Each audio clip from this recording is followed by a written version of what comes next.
Bħalissa Emotive Media qed jaħdmu fuq produzzjoni ġdida televiżjoni bl-isem ta' Vulcan XM645.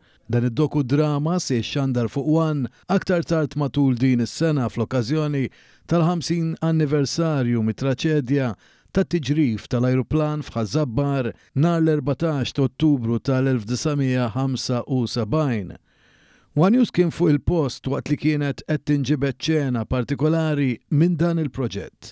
Fil-waqt li tkellmet dwar din il-ġurnata li ma tintnesa qatt fejn kulħadd kien maħsud u mbellaħ b'dak li ġara għal fatt li kienu diversi bnadi ta' Ħażabbar li sfaw mill-quta.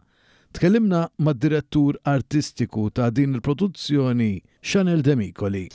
Vulcan XM645 huwa dokudrama li ser joħodna lura fis-sena 1975. Ġewwa Malta fej ajruplan tar-Royal Air Force kien sploda propju fuq in-naħa t'isfel ta' Malta.